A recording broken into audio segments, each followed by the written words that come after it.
Hello everyone, welcome back to another video. आज मैं आपके लिए लेकर आई हूँ बहुत सारे ऐसे एडवांस स्ट्रक्चर जिनका यूज़ हम अपनी डेली कॉन्वर्जेशन में बहुत ज़्यादा करते हैं। चलिए वीडियो स्टार्ट करते हैं, लेकिन उससे पहले अगर आपने चैनल को सब्सक्राइब नहीं किया है तो सब्सक्राइब कर लीजिए ताकि आने वाली सभी वीडियोज़ को आप देख पाएँ। अब चलिए हम अपना सबसे पहला स्ट्रक्चर देखते हैं। जब हम कुछ ऐसे सेंटेंसेस बोलते हैं जैसे कि तुम किसी से कम नहीं हो, वो किसी से कम नहीं है, मेरा भाई किसी से कम है क्या, तो ऐसे सेंटेंसेस को इंग्लिश में कैसे बोला जाता है चलिए देखते हैं। तो यहाँ पर सबसे पहले सब्जेक्ट आएगा, उसके बाद हेल्पिंग वर्ब, देन हमें कहना होगा सेकंड टू नन। एग्जांपल्स देखिए, तुम किसी से कम नहीं हो, you are second to none, क्या कहेंगे, you are second to none. Next example देखिए, वो किसी से कम नहीं है, ही और she is second to none, क्या कहेंगे, he or she is second to none.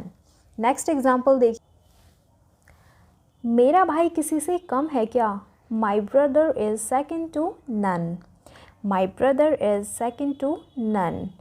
तो देखिए यहाँ पर हम कह रहे हैं मेरा भाई किसी से कम है क्या।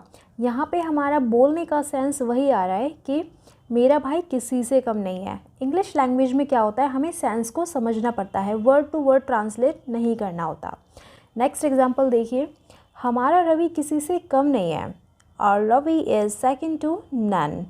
नेक्स्ट एग्जाम्पल देखिए, मैं किसी से कम नहीं हूँ, I am second to none, क्या कहेंगे, I am second to none. Structure number 2, और जब हम कुछ ऐसे सेंटेंसेस बोलते हैं जैसे कि अब तक तो वो चला गया होगा, अब तक तो उसकी शादी हो गई होगी, अब तक तो उसने सबको बता दिया होगा, तो यहाँ पर हम बार बार कह रहे हैं अब तक तो, इसके लिए हम इंग्लिश में क्या बोलेंगे चलिए देखते हैं। तो यहाँ पर सबसे पहले एक सेंटेंस आएगा, उसके बाद बाय नाउ, जिसका मतलब होता है अब तक तो। एग्जाम्पल्स देखिए, अब तक तो वो चला गया होगा, he must have gone by now, क्या कहेंगे, he must have gone by now.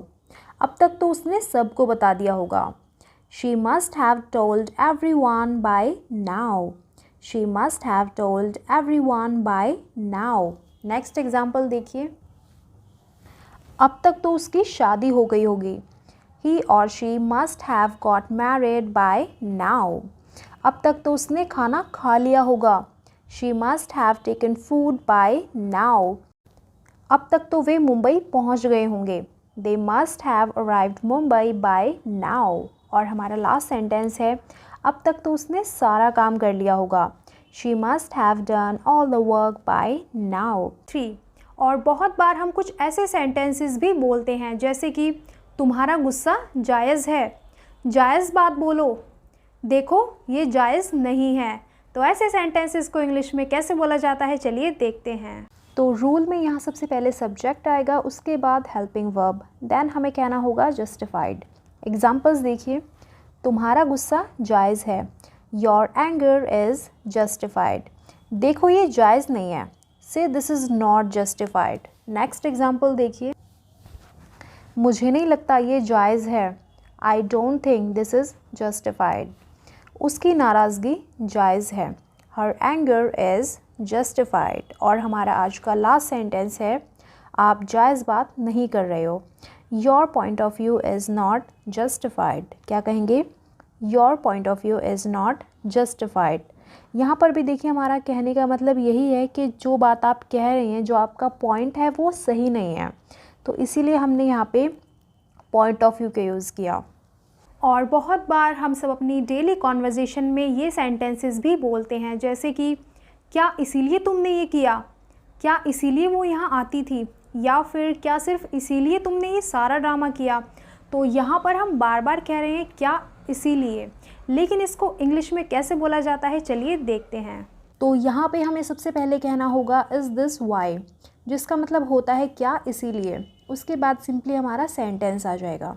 Examples देखिए, क्या इसीलिए तुमने ये सब किया, is this why you did it all, क्या कहेंगे, is this why you did it all. Next example देखिए, क्या इसीलिए वो यहाँ आया करती थी, is this why she use to come here, क्या कहेंगे, is this why she use to come here. Next example देखिए, क्या इसीलिए तुमने ये मोबाइल ख़रीदा, is this why you bought this mobile, क्या कहेंगे, is this why you bought this mobile. Next example देखिए, क्या इसीलिए मैं तुम्हें पैसे देता हूँ? Is this why I give you money. क्या इसीलिए तुम स्कूल जाते हो? Is this why you go to school. क्या कहेंगे? Is this why you go to school. तो आज के लिए बस इतना ही। अब ये 2 सेंटेंसेस आपको होमवर्क में दिए जा रहे हैं, जिनका आंसर आपको नीचे कमेंट सेक्शन में लिखना है। आई होप ये सभी सेंटेंसेस आपके लिए हेल्पफुल रहे होंगे। तो गाइज़, आप ज़्यादा से ज़्यादा इनको अपनी डेली कॉन्वर्जेशन में यूज़ कीजिए। बेशक आप हिंदी में बात कर रहे हैं, लेकिन 1-2 सेंटेंसेस आप इंग्लिश में बोल सकते हैं, जिससे कि आपकी इंग्लिश एक स्टेप आगे होगी और धीरे धीरे करके आप इंग्लिश में फ्लुएंट हो जाएंगे। चलिए मिलते हैं नेक्स्ट वीडियो में। Till then take care, bye bye.